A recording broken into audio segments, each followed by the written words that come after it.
I'm live. Word. I'm live. That's what we're doing. I am live. What's up, YouTube? What's going on? It's your boy Enigma September. And yeah. Episode 9. I'm excited. I am excited. Because if anyone knows me, you know that my favorite number, my magic number, is the number 9. And also too, we got Big Low. It's gonna be the guest tonight, so you guys so tight. You'll be at the 30-minute mark. All right, watching live, listening live at 11 p.m. So yeah, shouts out to Outlaw Beatz, who likes to text me around this time. We want to talk about hip hop stuff, as if that's what's on my mind right now. That's the fam, though. Also, too, remember, you want to listen live. 720-820-1343. But skip all that. We can get into it. So you guys stay tuned.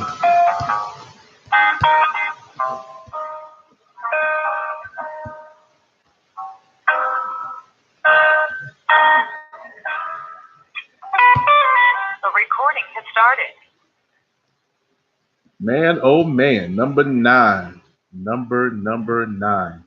Anybody that knows me knows what that means. It means good time, people. Good time. So let's get started. Here we go.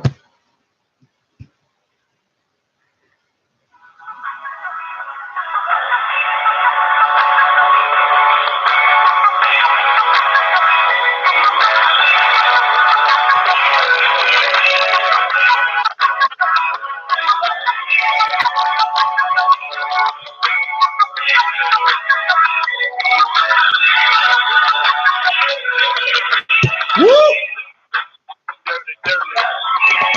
All way in the dirty, 30-30. Hurtman got me going on. What's good? This is the Enigma Sept Hour. It's your boy Enigma Sept, back in the building. Episode number 9. Yo. You know me. You know the significance of the number 9. If you don't, check my Twitter at Enigma Sept 9. And I explained it a couple of days ago. Unless you're listening to this 2 months from now or a year from now. And you're like, Enigma, I'm not going back to a tweet that you made in the middle of September in 2018. I'm not doing that. Anyway, a little clue to get into it off top. The number 9. There's various things in regards to the number 9. My last name, September. 9 letters. Okay, I graduated from high school long time ago, the class of 99. According to DMV, what was DMV? I'm 5'9". Shouts out to Royce. The month of September is the 9th month. Not only that, my entire birthday is divisible by 9. My dad was the 9th child born in his family. And last but not least, because there's actually not last, because there's a whole bunch of other 9s that involve my life. But my daughter was born on November 9th. Not only that, I was 36. Yeah, 2016. Divisible by 9. I became a father. So, boom, boom, bam. That's why Enigma Sept 9 is my Twitter handle.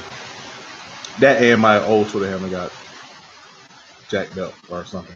I don't know. Twitter, give me back Enigma Sept. How about that? Regardless, enough about me, right? Who's egotistical enough to name their podcast after themselves? Anyway, welcome to any and everybody listening to the podcast. This is the Enigma Sept Hour, powered by Freedom Train Network. I forgot to do that last week. Pat, Joe, you guys can beat me up when you see me. Giving a platform to black folks everywhere. That's not their official motto, but that's what I'm giving them because I'm that guy and I come up with mottos. Because you got time. Are you not entertained? Actually, I had another motto. The initial Enigma Sept motto was get on board. I listened to my first podcast last week and I was like, get on board? The hell? Yeah. So anyway, Freedom Train Network, Freedom Train Radio is powering this. They're making this available. They brought the Enigma Sept Hour back. So shouts out to them boys and everyone involved. You can check out my podcast and other podcasts at Freedom Train Network, freedomtrainradio.com. Get it right. Okay, so you guys make sure you visit that website. You can also get you can find this podcast and other archived Enigma Sept Hour podcasts on iTunes, on the Freedom Train Radio iTunes page, as well as the Freedom Train Radio Google Play page. Also, too, I'll be posting this on SoundCloud and on Mixcloud. You can find the archives on my end at mixcloud.com, mixcloud.com/Enigma Sept with no 9.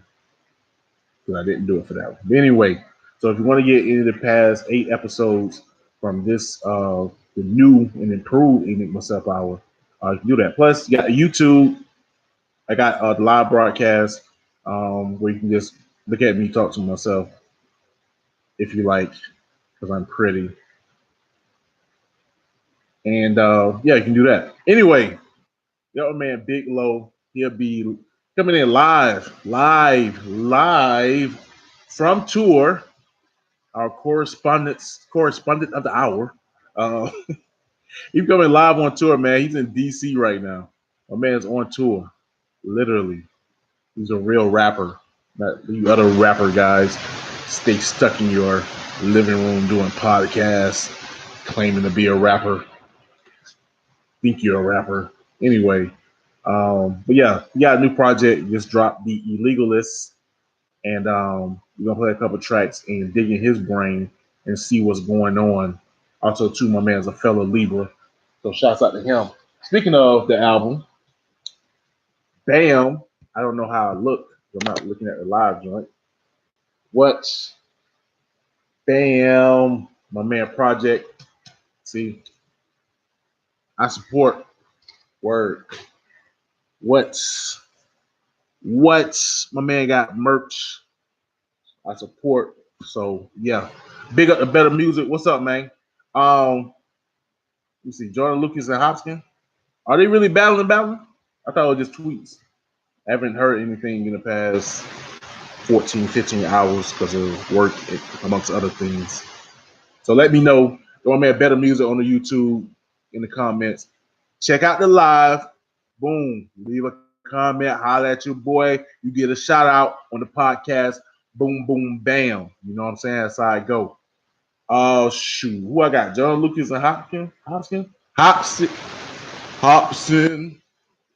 That's a good question. That's a really good question. Shoot. I'm gonna go with Hobson. I'm gonna go with the experience. I think Hobson been spitting for a while. Granted, it'll be a good battle, but I'm just gonna go with the experience. I think Hobson just don't give a care enough to really pull all the punches. All the punches. Now, I do think Jonah may be more gifted. He may be a better song. I think Jonah may be Jonah may come with a hotter song. Jonah may even be more gifted, but I think Hobson, he's crazier than Eminem and Take 9. I think he don't really go in. So and like I said, he just got the experience. He's been in the game a lot longer. Anyway, we'll get to that a little later. But what we finna I gotta start doing that at work. What we finna do is get into this first track. Again, it's September, and this is the Enigma Sept Hour, so I'm gonna play Enigma Sept songs because I can, and I will, because I can do that. Who's gonna stop me? The FCC, program manager. Guess what? I am the program manager, so we're gonna get into it. War No More by Enigma Sept from the Super Enigma EP. This is the Enigma Sept Hour. You got time, baby. Hey, I can do it. Bam. Got the love and hip hop hands. Hey, look. Now, but yeah, I just think Hopkins is crazy enough to pull somebody's hat and do something crazy, say something crazy.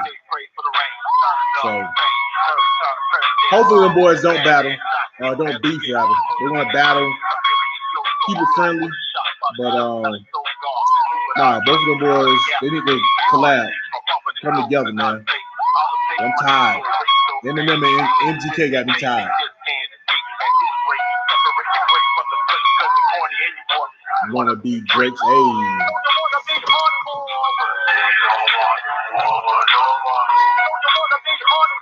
But they don't want war no more.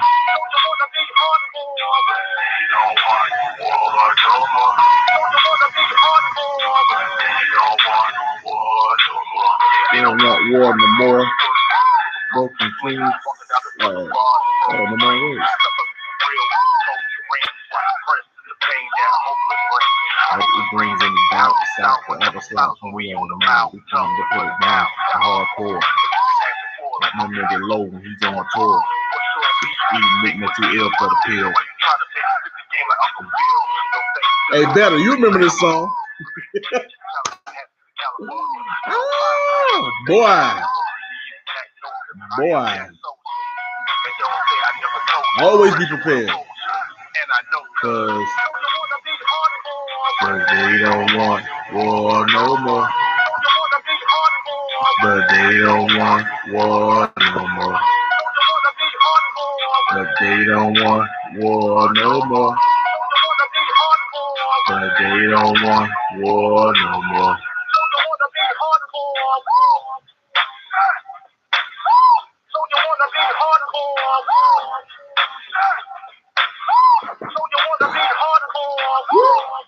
Watch out now.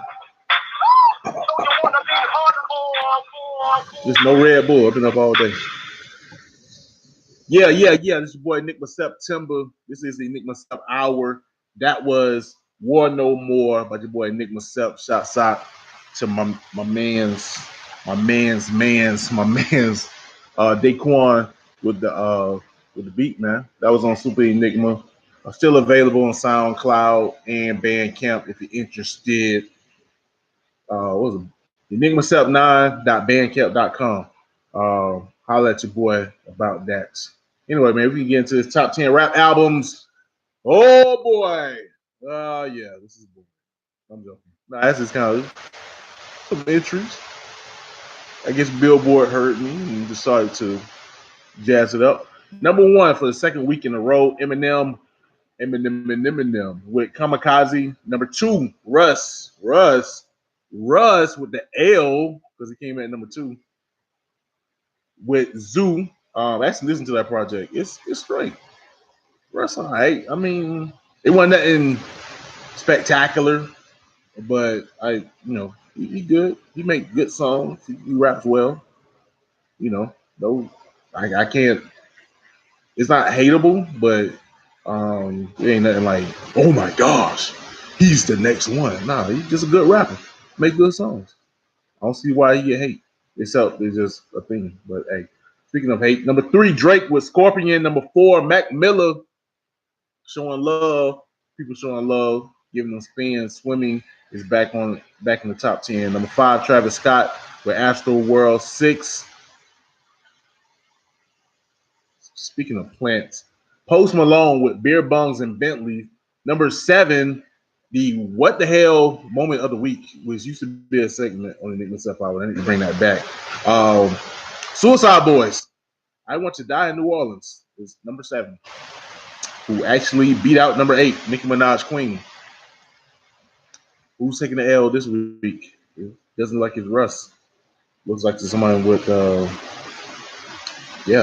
Queens. Number 9, Juice WRLD with Goodbye and Good Riddance. Number 10, CxxLxxX Tentacion with question mark. So that's your top 10 top albums in rap according to Billboard. And yeah, it's a record label just playing their records, streaming their records over and over again, so it stays on there. Post Malone. Anyway, top 10 top hot off the grill rap songs. Number 1. Y'all know what number 1 is. I ain't even gonna say it. Number 2, Cardi B, Bad Bunny, and J Balvin with I Like It. Number 3, Post Malone, Better Now. Plant. Number 4, Juice WRLD with Lucid Dreams. Number 5, Kanye West and Lil Pump with I Like It. Trash ass song, man. Shit, trash. Yeah, I said it. Trash. Adele Givens looked good in it though. She's been in the game for a minute. Adele Givens, that was the highlight of the video. It was like, hey, Trixie, she looked better in the video than she did in Players Club. I'm just saying. Number 6, Tekashi 6ix9ine featuring Nicki Minaj and Murder Beatz with Fifi. Number 7, Travis Sicko Mode. Number 8, Tiger featuring Offset with Taste. I don't know that song. Shout out to Tiger. Number 9, Machine Gun Kelly with Rap Devil, which won't be here next week. Trust me, because Kill Shots will do his job. And number 10, Drake with Non-Stop. So there you go, people. Hey, if you don't like it, get the streaming. Go on YouTube and just play whatever song you like continuous for a million times a week, and then you can make a change. If not, these are the songs you're going to have to deal with. So we're going to get off that and go ahead and get into the next song. My man Stess the Emcee featuring C-Red, E&J, and you might hear a voice that sounds eerily similar to the voice you're listening to now. Maybe. And the name of the track is To Kill a Black Man in America. My man, that's the Emcee. This is the Enigma Sept Hour. You got time, baby. The judge, Arthur Cooperman, in the trial of 3 NYPD detectives in the Sean Bell case. Of those 3 officers that had various charges, including manslaughter as one of them to reckless endangerment. We understand that the judge has decided guilty on all of the charges. For the second time in as many weeks, a grand jury has found the evidence is just not there to charge a white police officer in connection with the death of a black civilian. This one involves the video seen around the world by now showing a man named Eric Garner being taken down. 27-year-old Randall Keark was released Saturday on $50,000 bond after shooting and killing 24-year-old Jonathan Farrell, a former Florida A&M University football player. There was growing outrage tonight after an unarmed African-American teenager was shot and killed by police in the St. Louis suburb of Ferguson, Missouri. My name's Terrence. I have a clean cut appearance. I got a little sister. We live with both parents. Mama is a nurse. I started as an apprentice, and 5 years later, he owns his own business. I'm an A.B. student. They say my sis gifted. Love our scholarship to college, no relatives to prison. As far as my major, I gotta make a decision. My graduation night, mama let me to bed. Go out with my cousin and one of my friends. After a house party, we called it a night. 10 minutes later, it was blue and red light. It went so fast, it really escalated quick. We got spat on his face, taser, kicked, he unloaded his clip, and slowly we died. The last thing I saw was that look in his eyes. Good evening. I'm Steven Shackles with 11 Not So Alive News. We have a story developing in the area suburbs. 3 suspected carjackers were killed after a shootout with police. It started out as a routine traffic stop. Officer Bobby Vitasky, a 22-year veteran of the police force, saw a dual model Mercedes-Benz. After a tussle, Vitasky was forced to draw his weapon and kill the 3 criminals. I'm really trying to make sense of it. Just give me justice. Can't heal my pain with your sentiment. They try to tell me bad things happen by coincidence. Love my son with everything. Before he was a innocent conception. Now they trying to spin it like they thought you had a weapon. You ain't nothing but a thug and the teaching us a lesson. So they had to throw you in the fire, knowing that you would still be breathing if your skin was whiter or your car was cheaper. The news anchors ain't gonna paint you as a martyr, but your skin is dark but heart is deeper. Me and your father need you, and that's you and me. Never dreamed I'd hit crazy. supposed to be like that. I see the comments, but if we right back, they'll say the issue is the white black relation. I lost my favorite man, they're killing us across the nation. We have an update on the ongoing investigation concerning the 3 area team who were killed after attacking a police officer during a routine traffic stop. The mother of Terrence Robinson released a statement to police expressing her disbelief that her son would be involved in any wrongdoing, stating that he was a good kid. But Officer Bobby Beatz is sticking to his original report. Man, I can't take it. The whole world's going to see. My daughter loves hip-hop, and of course, Money's the president. My son loves a colored girl with a big booty. Also, Officer Beatz reporting for duty. Don't that beat all? This would have needed to end my day. It ain't cool in the biz. Legally, ain't no goddamn way. It's the light. But with your girl, pull her asses over good. Hands on the hood. Mercedes sold. No one without the drug dealers or rappers who are young Negroes. Emcee nigger, just make the taser make sure that you still can't run. No weapon, no problem. Now your ass got a gun. Self-defense is the reason y'all got dead. You shot some hot boys because you're full of hot lead. Ain't make this to throw you in the overcrowded jail. Can send you back to Africa if I send your ass straight to hell. We have breaking news to report.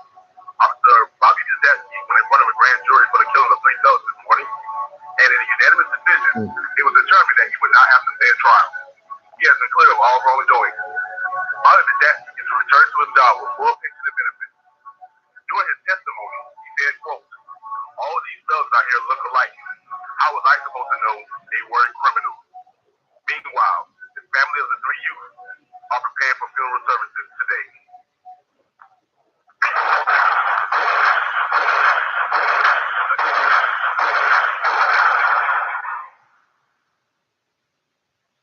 There you have it, folks. To kill a black man in America. My man Stess, the Emcee. They also on his Lion's Share 2 project, produced by Backpack Beatz. So yeah. Just hey, my man did that like a couple of years ago, bro. A couple of years ago, and here we are, right?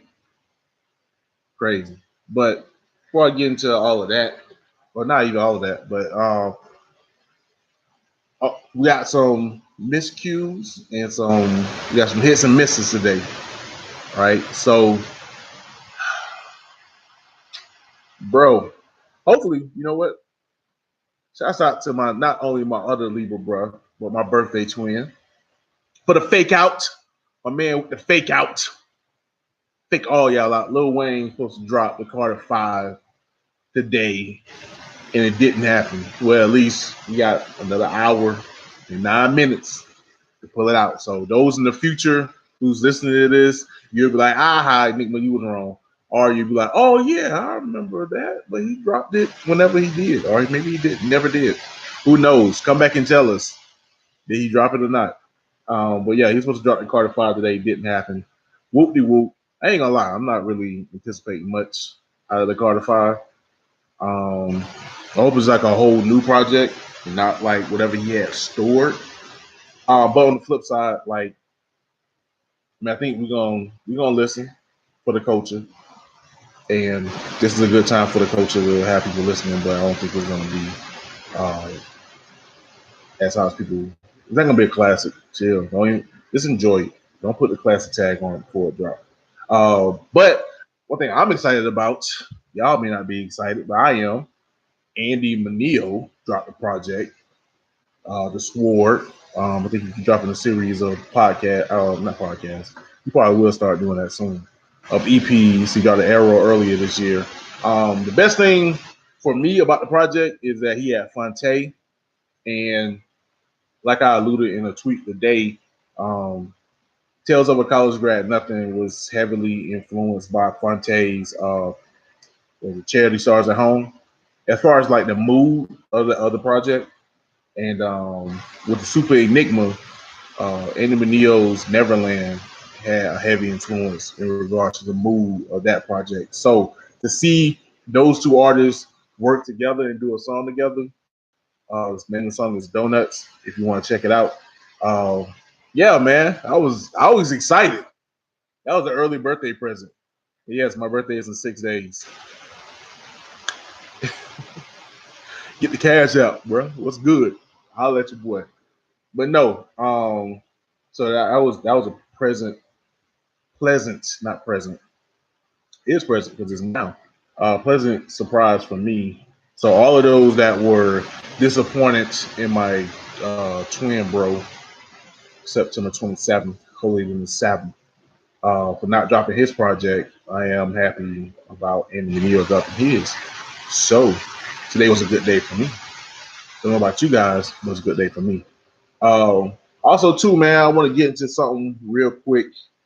Part of the reason why I did rock the Black Man in America. Now, I'm not going to get into the Shim apartment killing thing. I got into that last week. But there was a couple things that I saw in not social media, but in the media in general. Kind of, I ain't gonna lie, kind of rubbed me the wrong way.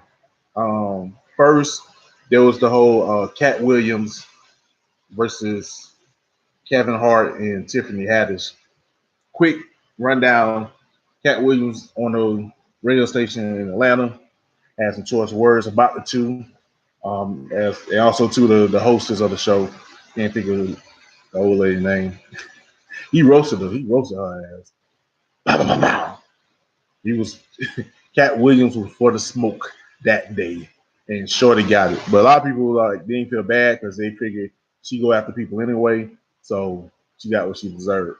But he did take shots at Kevin Hart and Tiffany, and in particular Tiffany Haddish.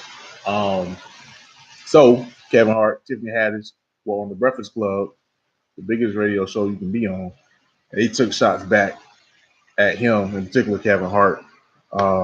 Was basically saying like, "Yo, uh, Katt Williams, you had your chance. Stop blaming on Hollywood and the white man. You had your chance. You lost it. Blah blah blah. We out here grinding. Stop hating." So you had that. On the flip side, I decided to check out Joe Budden's new State of the Union. Yeah, a couple people on there. In particular, you got Remy Ma on there, and you got Jinx, who's part of the cast or whatever. And it was episode 2. I haven't checked it all out. I was just watching just to get caught up. I happened to come across episode 2, and they started talking about Black Lives Matter. And the man Jinx was trying to explain to him, like, yo, this is why, we have this, that's why the group, is in existence because they're talking about Zimmerman threatening Jay-Z and Beyonce. He's trying to explain Black Lives Matter, and Joe and Remy was like, well, Black Lives Matter need to be for black people. We don't need to tell white people about Black Lives Matter. We need to tell ourselves that, blah, blah, blah, blah. But it was like, we are, but, and also to telling white people. They wasn't hearing. So, yeah, those two things. And the thing about it that got me, and, if I'm wrong in my take in regards to these two situations, so be it. Hit me up, at me, bro, at Enigma Sept 9, Facebook.com/Enigma Sept, Enigma Sept. Instagram.com/Enigma Sept. Holla at me if you disagree or if you want to correct me. But my take on it was, I felt like is one thing I don't like in regards to, especially when it comes to them and us. I mean, them white folks and are those that are in power, and us black folks are and are those who are being oppressed. And I'm talking in general. I know not all white folks are bad. My man Stess is white, and that song I just played, he understand. On the flip side, not all black people are monolithic. I get that. But so when I say white folks, black folks, I'm speaking in very general terms for simplicity. But what rubs me the wrong way is I really don't like when people want to say that black folks need to get their act together, and basically leave white folks alone. Nah, no. Because at the end of the day, first of all, we ain't promised freedom and justice. They did. White folks wrote and signed the Constitution that promised freedom and justice for all, not black folks. We ain't promised not a damn thing. We just promised to be black and die, right? So this idea that black folks got to be on the straight and narrow, and we got to do good, stop killing each other and doing drugs, and having babies out of wedlock, blah blah blah. Stop. No, stop that. Nah, we granted, yeah, we should want to be great, want to do better for ourselves, but that is not an excuse to take the foot off the neck of white people when they doing wrong. That don't excuse, and that's the problem. Same thing with Shem dude in Dallas. They want to call out, oh, he had weed in his apartment, as if that justify a cop coming in his crib, rather if the doors ajar or not, and shooting him dead in his own crib, or any unarmed black man. Just because they did this, they had gold in their teeth, they had a felony back in the day, they got arrested for selling Lucy's, whatever. That's not an excuse. And it shouldn't be an excuse. And I don't like it when black folks do that, when they act like we got to be on top of everything. We've been on top of everything. Despite everything we went through or been through, we've done a lot. So when something happens to us and it's happening on a regular basis and we seeing these things happen, that's not an excuse for white folks just to be able to do whatever the hell they want to do and thinking, oh, just need to shut up because we ain't doing what we supposed to do. Nah, player. No, that's not how that works. That is not how that works. Now, granted, yeah, I'm not saying that we should just be out here wilding, whatever. No, we shouldn't be out here wilding. But I'm not gonna excuse wrong just because we feel like we need to do right. And then also too, the question is, who determines what's right? All right, who determines what should be and what shouldn't be done? The oppressor? Oh, you the one to determine, oh, you need to do this and do that. And then we turn back around and say, well, they said we need to do this and do that if we don't want to get shot, if we don't want to get beat, if we don't want to be poor, if we want opportunities. Like, really, bro? And like, especially with Joe and Remy, you know what I'm saying, on that show, whatever, like, it really came off that way, where it's just like we excusing oppression because we not doing right. When the fact of the matter is, we've had people, many people, most of us are doing right. That's another thing too. That's what we gotta get out of our heads. We sit here and think that we not doing right. Oh, we ratchet. Oh, we bad. We don't talk proper, and we listen to the hippity hop and blah blah blah blah blah. Most black folks I know, by on the same scale as about the white folks I know, are doing well, are doing what the hell they supposed to be doing. And if they are doing a little something on the side, something that maybe somebody somewhere don't approve of, ain't no different than anybody else in this world, because ain't nobody perfect. So they expect black folks to be perfect or more than perfect because we require or request that we have a redress of grievances. If I say that right, don't judge me. But if we sit here and want to say, look, we think this is what happened, this is what we feel should be happening to us or shouldn't be happening to us, don't shoot back and be like, oh, we need to get ourselves. You need to get ourselves together. You ain't no better than Rudy Giuliani talking about, oh, black people getting shot. What about black on black crime? Bro, first of all, they ain't got nothing to do with the argument. Second, if you really care about black on black crime, what you doing about it, right? But if you ain't doing nothing about it, but you just want to mention it as a counter argument, or not even a counter argument, because you're not countering the argument, you bringing a whole nother situation into the topic as a distraction. You ain't doing nothing. You the ops. You the problem. So, like, lay off that, man. Lay off that. If someone's saying, look, black folks is dealing with this, black folks is dealing with that, don't come with an argument, oh, but what black folks doing? Ain't nobody perfect. That don't mean that they don't deserve justice. That's anybody, white, black, whoever. They don't care what you're doing. You deserve justice just because, based off the fact that you are God-created creature, you deserve justice. You deserve peace.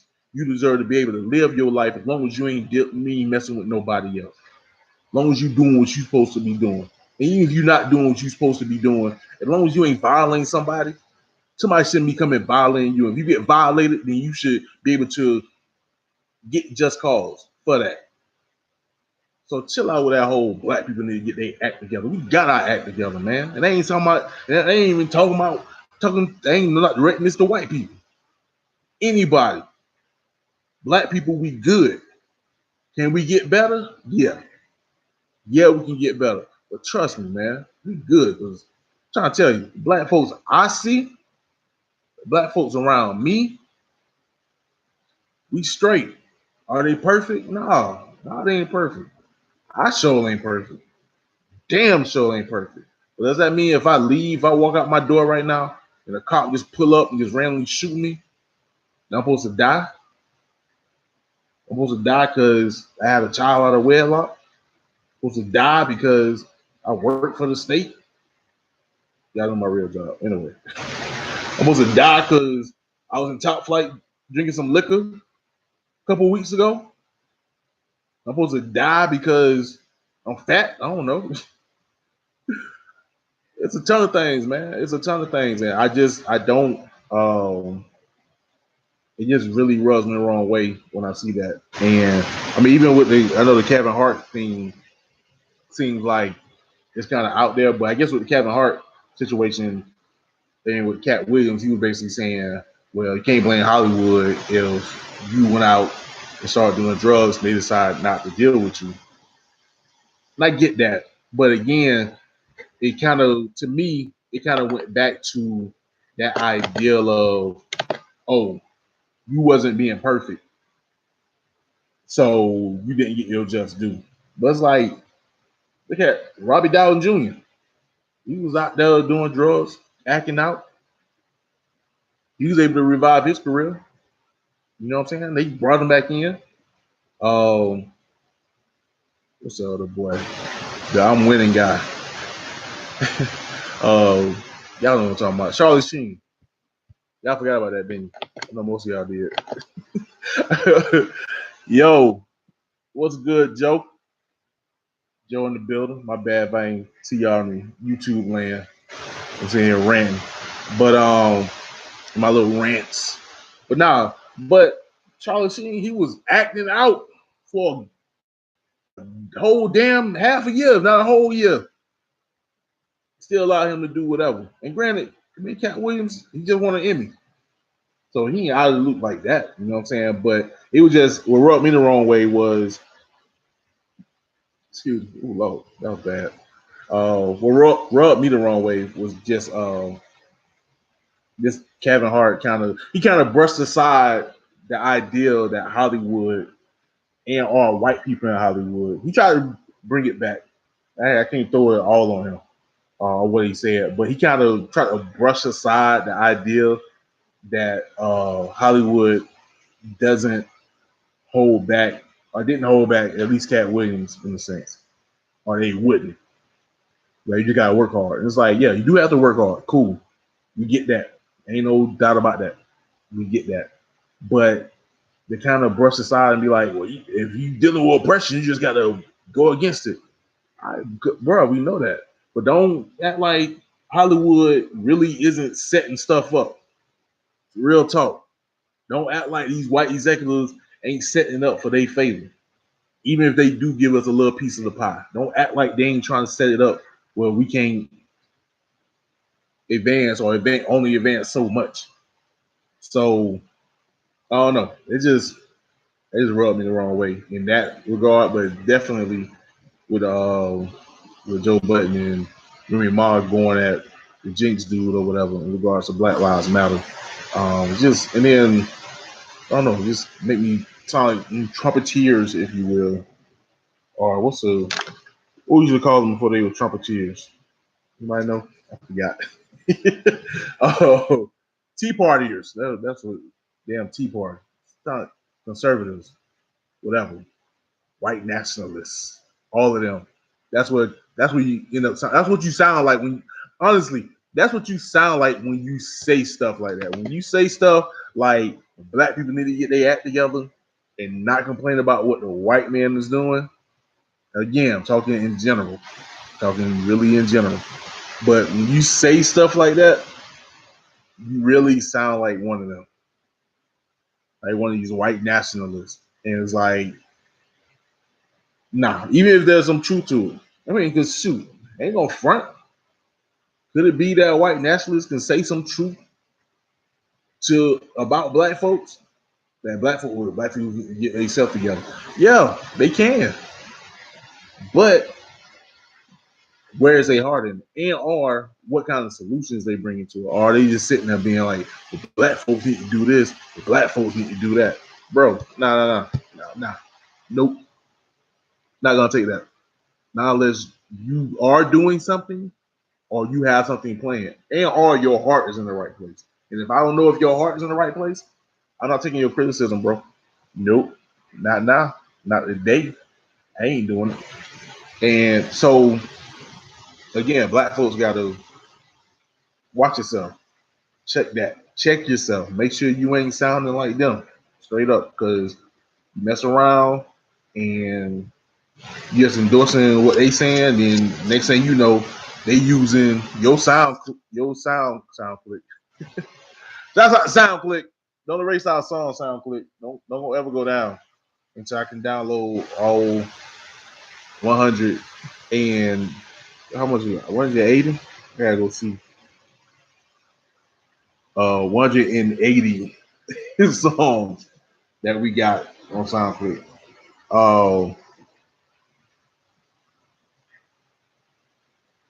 Let's see. What in the world? What do we have here? Let me check on something. I got a cough, bro. I should have had some water.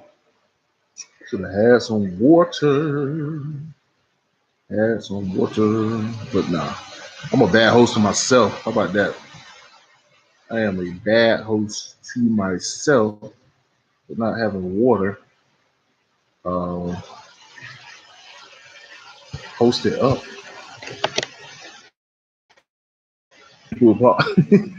I can't pause and be like, I need an assistant. That's what I need. Assistant to get me some water. We can get through this. Yeah. And plus, you having not technical difficulties, but Enigma Sept is on ops again. But guess what? Your boy knows how to edit. I do. Years and years of recording myself, I've learned how to edit, and therefore,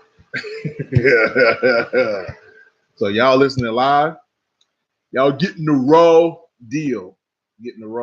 But on the flip side, we're gonna go back and do some cutting and some pacing and get in it. Yeah. So y'all hold tight. We got this. I got a call. So hold up. Yo, y'all still out there? I got one. I wish I could see who's in the live. Why can't I see that? That's one thing YouTube is tripping on. I want to see who's in my live feed. Unless you gotta type something. If you type something, I can see you. But if you don't type something, then I can't see you. And then I'm just looking crazy because I know there's a number of people that's looking at me, but I can't tell who is looking at me. And also, well, no, I wonder too if you need a profile. You may need a profile. That might be it. That might be what's good. Yeah, profile. Yeah, I can see your name. But if you're just watching randomly, then that won't work. So who knows? Wait a minute. Oh. That's not gonna work. No. Okay. So anyway, Yo, what up? what we got, live listeners, you get the raw deal, but those listening to the recorded podcast. Without further ado, you got my man Big Low in the building. What's good, bro? What's good, man? We're swerving through DC traffic right now. It's amazing, actually. There's lots of it. It's actually the worst city in the entire country to drive in. I can imagine. Wait a minute. Didn't a black man design those streets? I don't appreciate that. Yo,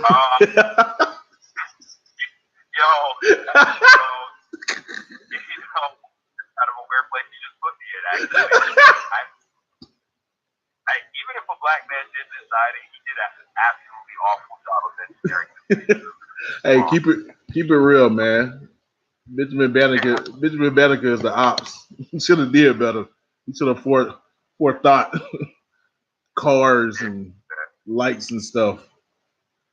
No, I'm pretty sure it's not his fault. Pretty sure it's Marion Barry's fault, if anybody. So we good. You know, what probably is like a black dude probably like originally designed them, then some white guy came and like totally tore up the whole design and was like, no, this isn't gonna work. He made it as complicated as possible. Right. Like, we're not gonna let this black man win. Of course not. Yeah. Not today. So one time for racial humor on, especially after what I was just talking about. This is great. This is. I'm like, wow, man, it's pretty heavy. If you're gonna have me coming in, I'm like, yo, I'm not black. I don't know if I'm really supposed to be flying in on this topic right now. Nah, you good, bro. You good. I mean, it's still kind of. I can't ever say the word. Not anarchist, whatever. Anti-government, whatever. But we get to that. Regardless, it's good to hear from you. You got the most perfect podcast voice, pause. So I can appreciate that. No, I really appreciate you having me on, and thank you. I knew it was going to be kind of tough to make it work out, but we did it. I'm here, and you're here, yay! So hell yeah. Yeah, no doubt. We're gonna get into it. I have my own ops, just to let the people know. People, if you're listening live, you in for your whole spiel. So, matter of fact, we just jump off the first question. What's your favorite food, man? What do you like to consume? Oh, that's a really tough question, but Alaskan salmon to order the fish. I see what you did there. I see. It was you threw me the alley-oop and I jumped. No, honestly, my favorite food, this is gonna sound really weird, but I really like pate. That's probably one of my favorite foods. I like pate, I like bourgeois. I like a lot of stuff that you probably shouldn't eat because it's next to still alive. I like really rare steaks. Those are my favorite foods. But being that I'm poor and I'm not really around those kind of fine dining establishments all the time, I'll go with pizza. Hey, well, I'm poor. That's definitely a poor man's choice. It's pizza. And plus, I probably couldn't pronounce all the other stuff you just named. So, I'm poor and uneducated. Well, actually, yeah. Me that I have a bachelor's degree, I'm technically uneducated right now. But I don't use it. Trust me, I don't use it. Nobody wants to. I ended up getting my master's. My thesis was on marketing, political propaganda, and nobody wants to hire a guy who's like political propaganda for somebody. No, that can't be true. Yeah. But no, that's well. Despite being hired, the fact of the matter is that you are in the hip hop community in a very strong way, at least the way I see it, as opposed to bathroom rappers. So, I want to know, like, what got you into hip hop? I know it sounds that's the most generic question outside of what's your favorite food, but Like literally, like I mean, I'm a fan, so I want to know like what got you into rapping. So I started listening to it in the late 80s at a relatively young age. I was maybe 8 or 9 years old, and this is around the time that Miami Bass was popular, but my mom wasn't having that slide. And then Kumo D dropped that We Go to Work record off Knowledge is King, and my mom was like, "Yo, yeah, we go to work. Let's get it." So she was okay. Yeah, she was okay with the East Coast hip hop and everything. So that's when I started listening.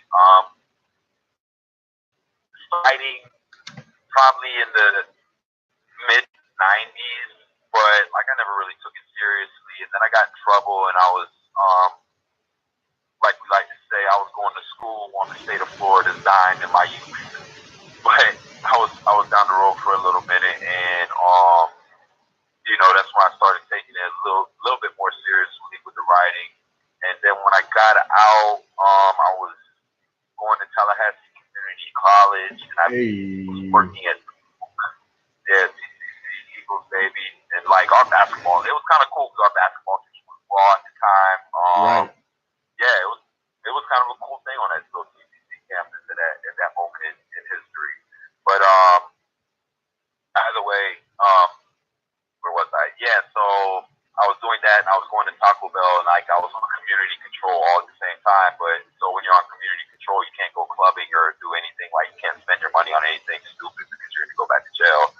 So I went like bought a Korg synthesizer and a Yamaha R1X, and got into the beat making side of things, and like that's kind of how I started developing as an artist. But I didn't really start taking it really, really serious, touring and like becoming a brand. I hate saying that because it sounds super capitalistic, trashy, but I didn't start like branding myself until about 5 years ago when I met Danny, who is super, super amazing, and she is my sister and family. And you know, I don't know what all different titles you would give her, whether it's manager, personal assistant, psychotherapist, whatever you want to call her, but she's super dope. So that, you know, being in a relationship with my wife, Cher, has really, really been super dope, and she's had my back and made everything, you know, a lot easier. So yeah, that's when I started really taking it serious. And like, yo, I might be okay and decent, and some people like my rap, so we can take this on the road. And what like motivated you to get into like really get into the pattern or get into like going to the road? Because I know for me, I used to say all the time coming up, like I'd rather have instead of being Vanilla Ice, I'd rather be Gangstar. Like I really weren't necessarily the accolades that I was looking for, but more so just doing what I love, even if it wasn't at that superstar, even that at a superstar level. Granted, Gangstar were popular, but you know they weren't the Vanilla Ices or the MC Hammers of the '90s. So to see you like grind it out and still, you know, make it plausible or make it work, whatever level that work is at. What got you to that point? What made you say, you know what, I'm not gonna sit and wait for a label. I'm gonna be my own label. Well, the thing is, I know myself well enough to know that like I'm in a niche market. Like with indie rap, we're kind of a group of weirdos anyways that kind of run the spectrum politically and, you know, socially and everything else. So what I did was I really like prided myself on live performance and being able to like touch people that way. And I feel that, and you know, we were just talking about this earlier with Mac Miller's passing. That's why that one kind of hurt me, is that he was one of the last of the real like touring artists, and I always thought it was important to be able to like rock live and meet people and, you know, impact lives that way. And I always feel, and even though I'm getting a little bit older, I feel like I'm kind of in my prime now. So if you have a built-in fan base and you have a touring work ethic, say a label does come calling, you do have leverage. For example, SZA and TDE, the deal that they signed and she signed, like she was able to bring her fan base that she brought from touring and from the internet and from everything else to the table. Does that make sense? Right. Yeah, and that I remember kind of having that idea. I think I talked about it a couple episodes ago. Um, like especially in I saw it in the early 2000s, but it really didn't dawn on me till like mid 2000s, where like you had instead of like that whole rapper on the corner A&R pull up in the limo and pick him up and make him to a superstar idea. I started realizing like now a lot of these rappers kind of already had their own setup. Rather if it was Eminem with the Bass Brothers and he already had the Slim Shady EP set, they just kind of added songs to it. Or like Ludacris, I had already put out an album. They just repackaged it and then put it out. Um, and then even Jay-Z already had Rockefeller. And they was able to shop Rockefeller around, whatever. So around the time it kind of dawned on me, like, yo, this really isn't about making music and hoping something sticks to the wall. It's really about creating your own avenue and your own part of the culture. And then if someone come pick you up, boom, they got you. You know what I mean? If not, then you just keep grinding. One of the things that's great about that as well, is another good example for somebody right now who's done it the way and kind of the model that I feel that I'm following is Nipsey Hussle. You know what I'm saying? Right. Like you create your own brand and you create leverage. So when it does come time to talk to one of these guys in the suits, you kind of sit down at the table and you're bringing value. They need you more than you need them because you'll be able to still go out and tour and put out product and do what you need to do. You know what I'm saying? Now like the fly by night guys is a whole nother ball game, and they know like whether it be Tekashi 6ix9ine or any of these people who goes viral off of doing dumb stuff on the internet or whatever, like they know that they're only good for a season. Right. You know what I'm saying? That's the money for the labels. The labels have to stay afloat. But you're going to hear about Kendrick Lamar for the next 20 years. You're going to hear about Nipsey Hussle for the next 20 years. You're going to hear about, I don't know, we'll probably still hear about Jay-Z for the next 20 years, even if he's not rapping. You know what I'm saying? Right. Like, they created that leverage and they made themselves a commodity. They made themselves, a need. You know what I'm saying? Whereas the fly-by-night guys, they may pay a label's bills, for 3 months, for a quarter or whatever, but then they're done for. Right. And kind of make me think, and I don't want to speak too loudly about this, but it's going to be a bad example since I'm opening up for them in about a week, in about a month, rather, pause. But kind of make me think, like, back in the day, like, I used to be mad about Yin Yang Twins, but it's like, yeah, they was hot then, but they not, it's not like necessarily a legacy act, if you will. Despite the fact that I'll be opening act to one of their shows here. Anyway, but you know what I'm saying? But they're not on that level like an Outkast or a Gangstar or EPMD or whatever. You know what I'm saying? So it's like there was no need to really like look at them and be like, oh man, they're the opposite in regards to the culture. When, like you said, if they're a flash in the pan, all right, cool, that's straight, but they don't need to really, sit there and dog them out because it is what it is. Focus on those that's really grinding. Well, what's dope, what's dope, and I'm not even knocking the Yang Twins, because you know what I appreciate? They do a lot of stuff on the Gulf Coast where I'm located at now as well, like, and they get like the whole redneck Riviera, like, like kind of redneckish vibe to the crowds that they do. However, the fact is these guys are working musicians. They're getting a couple $1,000 a night on the road. Right. And I knock that at all. Right. You know what I'm saying? Right. I can't, somebody that's doing what they love and making a living from it. So, I try not to sound like that crotchety guy in that case. But it's also really funny that you mentioned the Yin Yang Twins. I used to work with this guy named Thomas, and Thomas was a character, and he was a little bit off, a little bit. And I'm not talking about Stess. No, we're not talking about Stess. No, but yeah. I mean, shout out to Stess. He might be a little bit off too, but that's my brother, and I love him. So, my man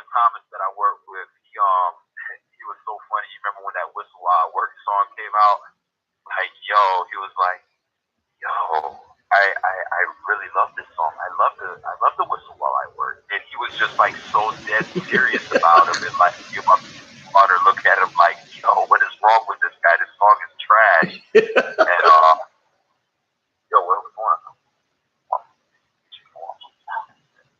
My bad. Sorry, I was talking to the. Yo, I'm here with my friend Erica, one of the best photographers in the Mid-Atlantic. She was super dope to come out and shoot my show, and like she's been a good friend and family friend for like over 5 years. So she's great. We're going to a chicken and waffle spot right now. Yo, no, big up to Erica. Give her the plug. You know what I'm saying? Let people know. You know what I mean? Yeah, if you look at the pictures, man, suburbanslang.com. Let's get it. For real. Well, anyway, that allows us to take a good little break and go ahead and get into your tracks on the new project, The Illegalist. So we're gonna jump into the tracks. Start off with Firecracker. What in the world? You know what I just did? Try to put the words together. All good.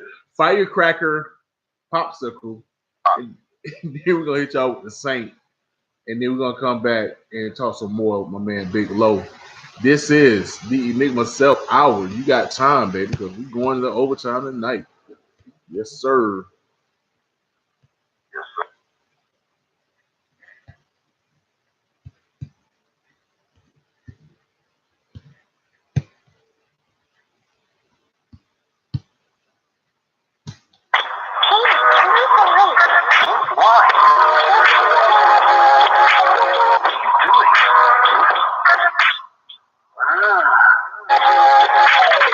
Smoking rules, the Rick fled the interview, flamboyant flies, rules, other parts proper food, shorty poolside, firecracker popsicles, glassy eyes all behind the Prada shades, baby powder breath, living on the hottest days, yoga pants, squat, not my stage, smoking confidence, stop being drop and pray, God, the absolute avant-garde, the different one, y'all top of all the walls. Oh my God, why she let the flaws go fly first class the albatross I'm cooking. That's bolognese to the noodles. 20 chronic red eyes and laser beam funerals. Triple doubles back to back, time moving. Westbrook, one time with my shooters. Look.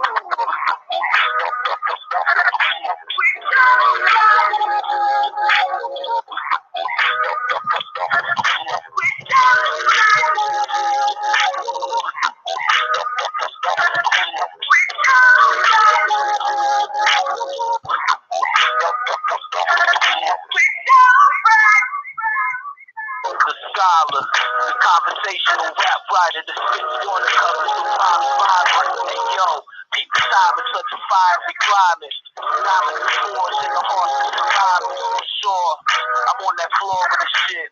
Plenty bad niggas, plus the harbor is rich. Finish Chardonnay with a glorious dish.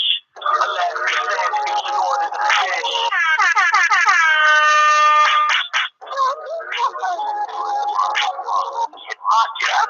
All I know now is that we're filthy.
Those in the live lands, y'all watching, man, I see my eyes. I'm tired. It's late, but we're gonna get it done. I thought my phone was going down.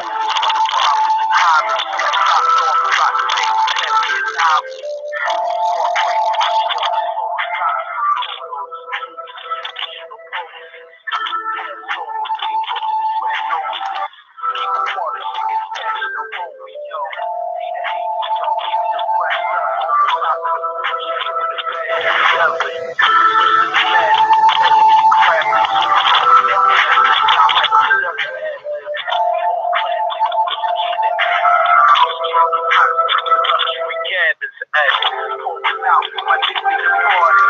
Audience look down at me, artists and artists. Eyes on the pylon, like target. 949 is on Canada,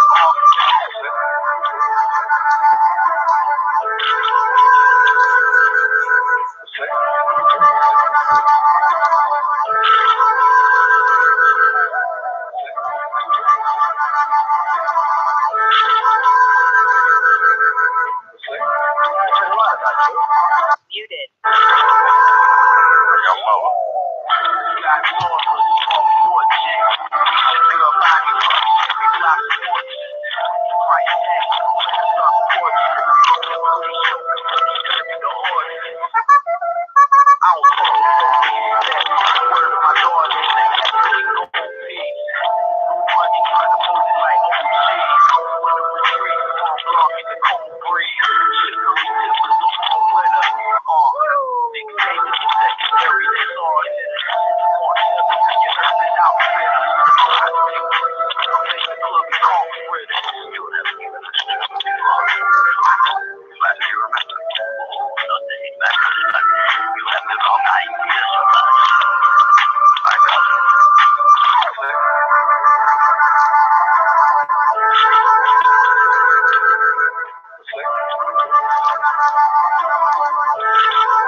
Unmuted.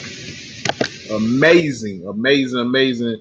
That was Firecracker, Popcicle, and the Saint, my man Big Low on his latest project, the Illegalist. Dope project, bro. I'm amazed by you every time you drop a joint. And yeah, especially those two joints. That beat, the Firecracker joint, like, man, it's like it's dope, but not even like overbearing. You know what I'm saying? Like, it's almost like unsuspecting that dope. You know what I mean? It's that's my man CxxLxxx, and just to make that easier to say over the air, we can refer to him as 6 licks.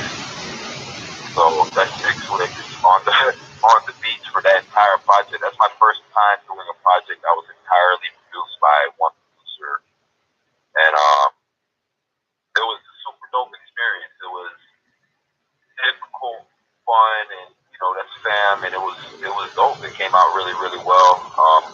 I like it, and we're both very like minimalist like people, so yeah, it just works, and everything, like, I don't know, I just have fun writing this stuff and finding different pockets to rap in and stuff like that, instead of doing the fast rappity rap stuff that some of the kids like. It was kind of funny because I was reviewing 4 projects that dropped within the past week of the last episode, and yours was in that bunch. And like, I was trying to describe that it is simplistic but not simple, and I was trying to like not make it seem like it's low quality, because it's not. Like, it's very dense, but when it comes down to when you do a project, I can tell, like, it's not a lot of frills. It's basic in that you know what you're gonna get, but then it's still a lot to take in if you really, really are listening to it. And I can appreciate that. I appreciate that. Yeah, there's layers and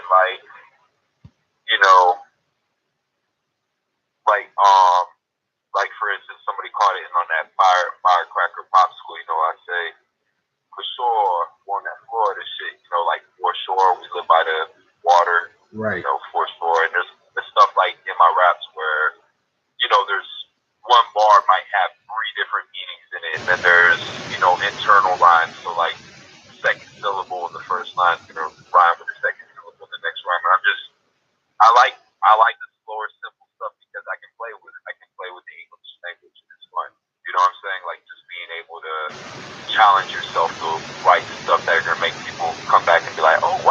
should say. You know what I'm saying? Right. That you made a catch on the first one. No, that was I tell people like when I write, and granted, I'm not as complex as a lot of writers are like yourself, but I kind of take the description from Steve Martin, and we describe like his comedy. He said he has a refrigerator comedy. The ideal is you'll be at his show, he'll tell a joke. You may laugh just because he looked goofy, or you can tell it's a joke.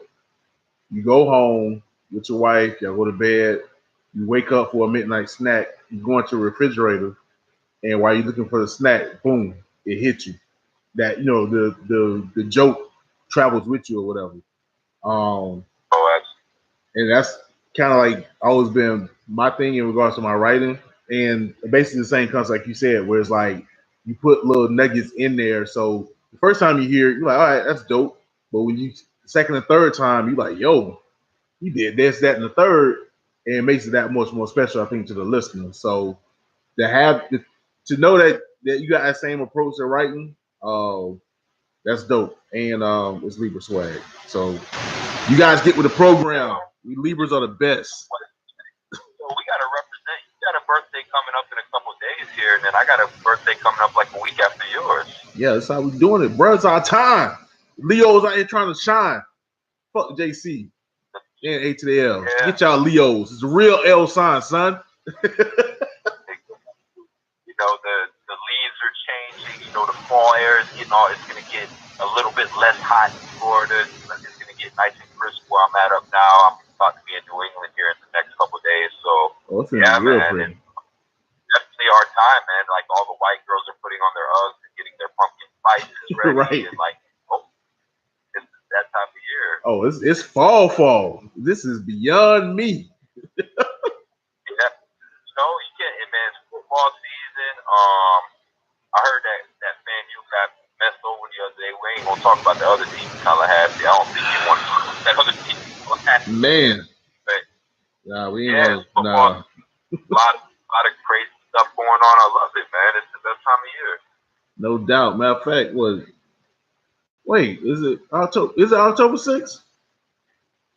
No, October 9th is mine. No, the game. Oh yeah, the game. Yeah. The game talks shit. In fact, Dr. Lisa in y'all sociology department still owes me a beer from last year's game. And she don't give no beer for no one catch. Hater. One catch. Y'all should have stumped us in the ground last year. Y'all will this year. It should be fun for you guys. Yeah, man. And it's Miami. So I'm looking forward to it. I don't know, like I'm very on the fence of whether I should fly my family down there right after my 8:30 show and we go watch the game in person. But I don't know. It's super busy right now, so I'll probably just light up the grill and sit at home and watch it on the couch. But it's that time of year. I mean, and that's what I was telling somebody the other day. I have so much fun touring this time of the year, especially when you're playing in college towns. Like I played Tallahassee, I played Gainesville, I played Athens. And when you're in these ACC and these SEC towns, there's just a buzz in the city that doesn't exist any else in the whole country. You know what I'm saying? And it's super cool. That energy that's there is always good. Whether the teams are winning or losing, there's still that energy. You know what I'm saying? I was kind of going to another question I had for you in regards to like when you set up the tours or whatever, like is that part of the method in regards to the cities that you hit, or is it just kind of like, I mean, I know some of the spots you hit on the regular. I saw the Facebook post where you wasn't the best adventure for you the other day in Charlotte. But what's kind of the method in regards to picking what spots that you decide to put on your tours or whatnot? Well, a lot of these places are places I've played before. And then typically, like when you roll out an album, you would like to have a tour to accompany that album. So while we're still in the process of making the album, we're also booking the tour at the same time. Nice. You know what I'm saying? And I try to route things, especially on the Southeast, East Coast, it's pretty easy to do. try to route things where like your longest drives are going to be like 4 to 5 hours between cities, and you just try to make it work that way. Being active in the Southeast, and then let me give a huge shout out to my man Nicholas Oliver Booking. He's the first one who got me my first proper tour and got me up here in New England and in the Mid-Atlantic area, and like, you know, I wouldn't be sitting here with Erica and over the podcast with you right now if it wasn't for him. So you know, huge shout out to him. And you know, I don't know if I'm the best rapper in the world or not. That's not really my lane of music, you know. But at the same time, I do feel like I have one of the top tier live performance, and I think that's made touring a little bit easier because people are gonna be like, okay, he knows when he comes in, it's gonna be a dope show. You know what I'm saying? Right. So putting the art in the live performance versus helped it, and then like one thing I did too, like when I got that first opportunity with it, was like I made sure that, you know, I met the promoters, I met the venue owners, and tried to give the best first impression that I could do, and like everybody was opening to bringing me back. And then now at this point, there's places like Richmond, Virginia, there's places up in New England, Manchester, Portland, Maine, stuff like that, Rhode Island, that I don't want to say I do better than I do in Florida, but I'm having a really, really good time. You know what I'm saying? And right. There's actually coming out to see me rap at them for 30 minutes or whatever.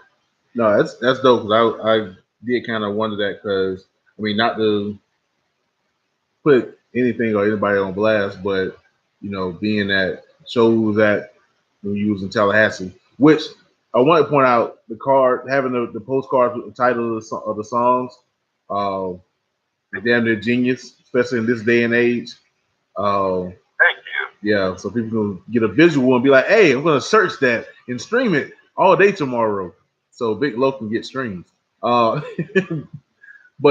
yeah, it was mostly, you know what I'm saying, rappers who rap that, you know, was there. And so I was, you know, wondering, like, you know, that's how Tallahassee is, unfortunately. So I was hoping that it's not necessarily the same in other places. So it's good to hear that that's not the case, that unfortunately it may be a Florida thing or a Tallahassee thing, but it's good to know that, you know, people are really coming out to these shows and supporting, because I'm all for the indie route and people coming out. I think that's, people complain about music, but it's like, you got it there, you just got to come out and support it. Exactly. Well, the thing with Tallahassee, and honestly, like I had a lot of fun at that Tallahassee show, and it's always good being with you guys. You guys are family. You know, I used to be up in the station with y'all when I lived there, so like it's kind of one of those things that it's kind of like a reunion every time. And you know, A to the L, he's like my brother. And right. There's just so much.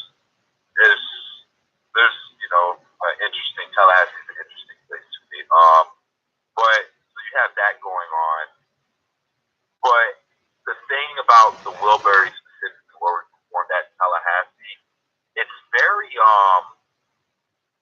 very big space for an indie rap show. Like that place is a 250 capacity place.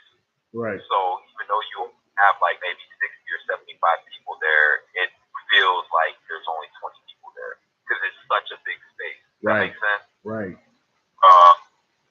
So, you know, that might be a thing that just from an optic standpoint that, you know, you guys in Tallahassee can work on and be like, you know what, like, yo, we have a dope scene. Let's see the smaller venue. I don't know if you remember when we used to, when they used to have the Mondays thing, like at Barnacle Bills and the Down Below and stuff like that. Yeah.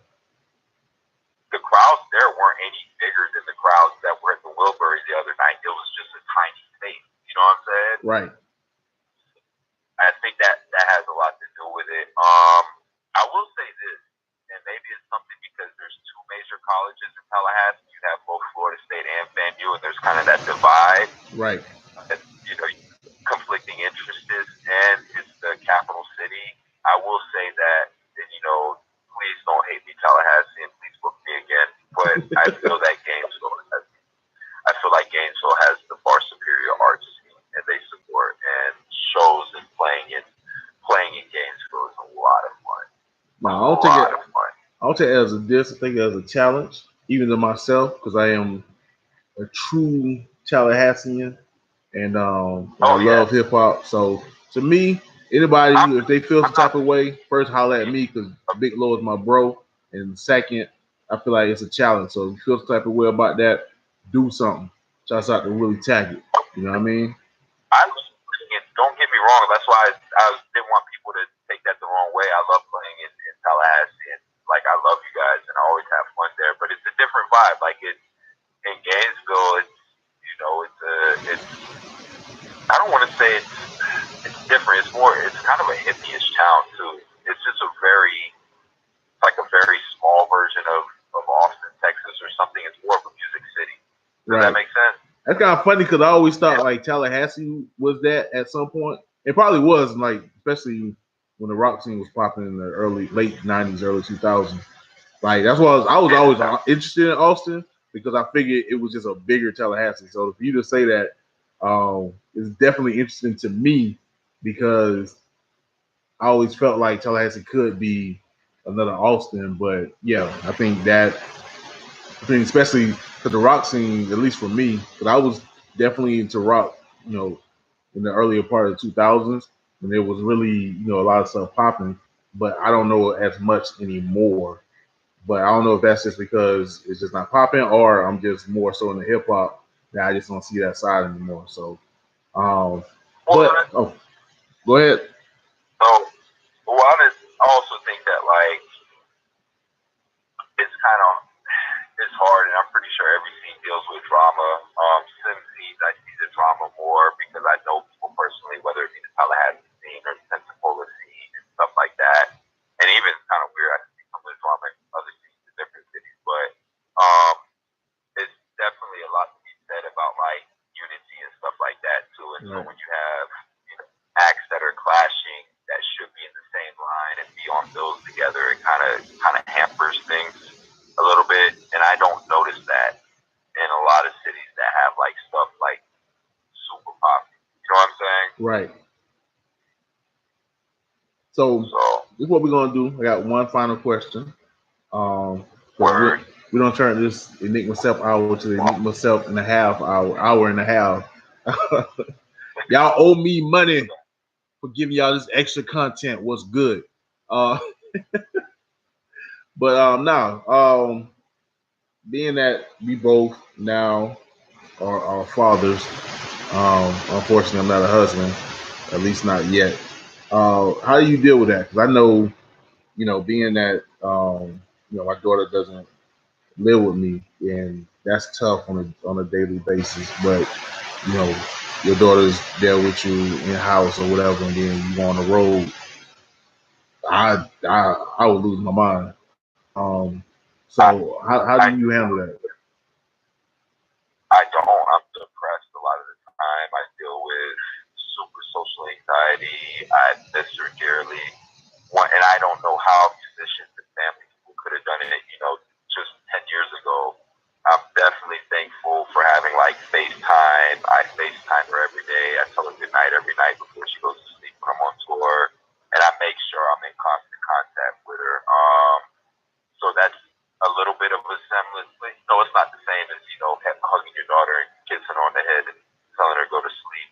Right. But I also feel that there's a thing that if I quit, and like I could easily, I don't want to say easily, but I could probably go get a cubicle job right now if I wanted to. My skill set, kind of lends itself to me doing something square in a cubicle for the rest of my life and hating myself. Don't do it. But I feel like, and I feel that I've come so far that if I quit right now, like what kind of precedent would that set for her? Like I want her, like whatever she wants to do, if she wants to be an astronaut, be an astronaut. If she wants to be an engineer, be an engineer. If she wants to be a firewoman, be a firewoman. Like whatever she wants to do, I don't want her to quit. You know what I'm saying? Right. And I feel like I would be letting her down and letting a lot of things down if I quit. Does that make sense? Yeah. No, I definitely get it. It's everything's for her. So, yes. Yeah, man, you're right. I mean, anytime I hug my daughter, like I know people, I usually find it corny when people be online like, "Oh, that's my heartbeat," but like literally, like when I Oh hold yeah. my daughter, when I hug my daughter, I can literally feel my heart get stronger. So Yeah, no, yeah, there's nothing corny about that. And honestly, like, I don't know, people who think that loving your kid is corny, they're trash people. So whatever. yeah, ain't no Like way at all. that for you know what I'm saying? That's kind of weird. That's a weird thing to think is corny. You know what I'm saying? Right, So, but and I mean, know you personally. I know you're a hell of a dad. So, and it's just, yeah, it's tough. And like I said, I'm depressed a lot of the time. And then a lot of times you're on the road by yourself in your own thoughts. And you're like, damn, you know, I really wish that I was doing this, or I really wish, you know, I was just at swim practice with her watching her swim, or whatever she's doing. She's real big into swimming and the gymnastics. I think she's starting to become better at swimming than gymnastics. So nice, probably in a year or two, it might just be just swimming. You know what I'm saying? right, If she's, it's kind of amazing watching because she's a phenom, and I'm not just saying that as her father, but she's 4 years old and already like swimming laps and going under and doing like all sorts of like no floats, no anything. It's crazy. Like it's really wild to watch. You know what I'm saying? right. And like she's got a personal coach up at the university now that works with her, so it's kind of become like a big thing in our house. And like I wasn't like some weird professional swimmer guy, so I don't know where it comes from, you know. But yeah, it's as a parent, it's so difficult to be away from them. Yeah, and you don't really. I mean, you maintain, you find things to occupy your time, whether it be talking on a podcast, one man Enigma, Hey, or or watch or eat chicken and waffles. You try to find things to occupy your time. right. But nah, man, like as a cubicle inhabitor, yo, I encourage you to continue to stay on the grind because on the other side, yeah, like you said, it's all right. I ain't gonna say it's the worst thing in the world. As long as I got a job, I mean, baby girl can eat, and I gotta do what I gotta do. But And I'd rather see people than like be out doing like lawn care service or something, especially in Florida. word, Yeah. definitely, yeah. no complaints there. But other than that, man, like yo, again, I got nothing but respect for you. For you doing your thing, from being a father, being a husband, to being an ill rapper, putting out dope project, dope content, being on tour, just being like a dope human being, bro. So I appreciate you taking the time. I apologize for the mix up, but we got editing, so we're gonna handle that. When you call in on that other number, it's a ministry. It directs you to a church. That's weird. Wow. Yeah, because I was I was like, I don't, Nigga Low was like, yo, wait, nigga got me. No, I mean, I was the same. So, like, I get it.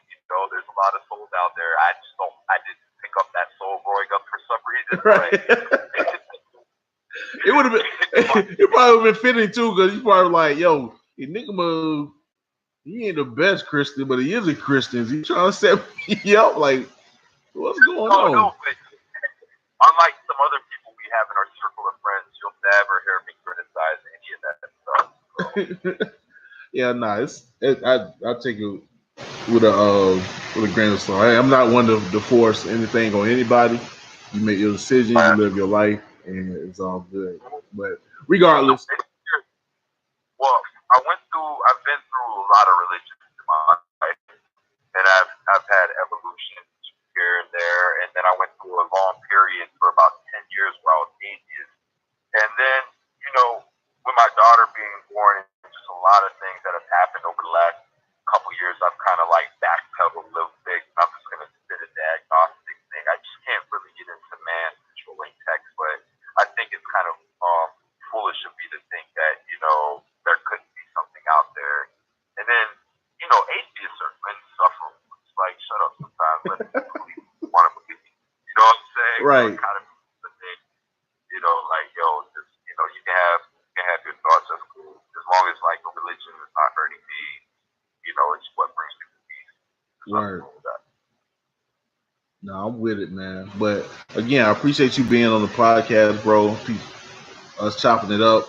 Honestly, we probably need to chop it up more so outside the podcast than we do. But I don't call people anyway, so. I love you, man, and thank you for having me on. Like, it means a lot, and I'm glad that we're able to make it work out. When you first asked me, I was like, I don't know. And then I hit up the promoter for the show and everything, and then when he was like, yo, the times are this, I was like, yay, I was so happy that we were able to make it work. So yeah, man, like I said, you want to definitely one of my favorite indie rappers, you know what I'm saying? But in general, like, just you doing your thing, so much respect, bro. So what's be one of your favorite rappers, and not just indie rappers, because this indie rap life isn't all that glamorous, so I'm working at it. Maybe one day I'll be one of your favorite rappers, stuff in indie clause. Right. I'll put some thought into it. I got to put some thought and see where I can fit you in that. They've got you right hook. Everybody's doing about stop fighting hooks. But yo, thank you so much, man. I gotta eat. I'm sorry. No doubt. Do that. I appreciate you, bro. I appreciate you, man. No doubt. This is to the audience. This is Enigma Sept Hour and a half. Appreciate y'all. We out of here. Peace.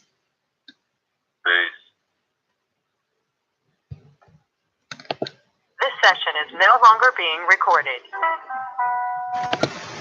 I'm gone. Lord have mercy. Marathon.